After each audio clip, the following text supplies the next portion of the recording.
Nous sommes ici sur une ferme donc, de 32 hectares au total, une bonne partie en terre cultivable, un bois, un étang, du bâti.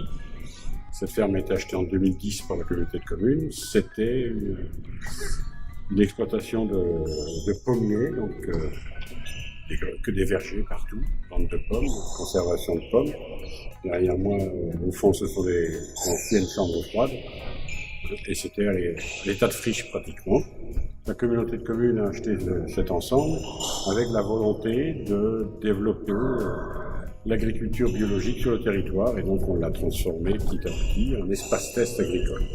Et aujourd'hui, c'est ce que nous avons, donc 2 porteurs de projets en espace test maraîchage bio. L'ensemble des terres sont labellisées.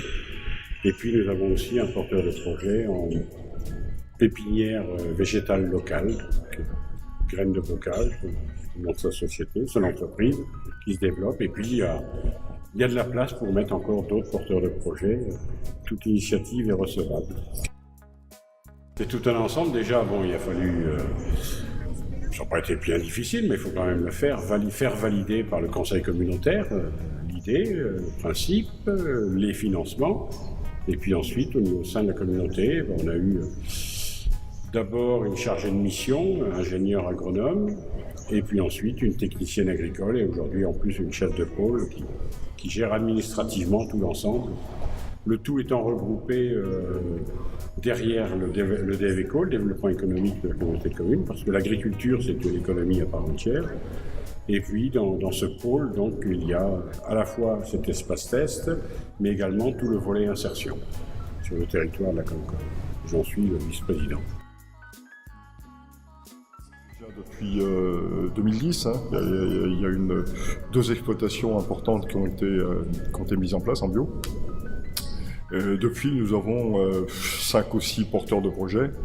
On a réussi à préserver une exploitation de 10 hectares en bio. Avec un jeune qui a repris, c'était pas forcément évident parce que le propriétaire ne voulait plus entendre parler de bio. Donc ça, c'est une des réussites.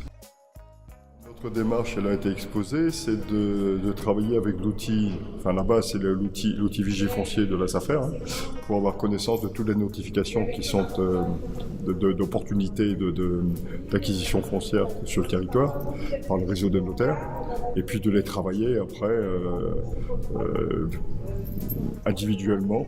Il y a des opportunités, il y en a d'autres qu'il faut lâcher tout de suite, mais il y en a certaines qu'il faut travailler et qui permettent de trouver des opportunités d'installation. Il y a aussi des échecs. Il y avait une exploitation d'une vingtaine d'hectares, 20-25 je crois, qui a été démembrée et on a réussi à sauver 11 hectares, ce qui est déjà pas mal. Donc voilà.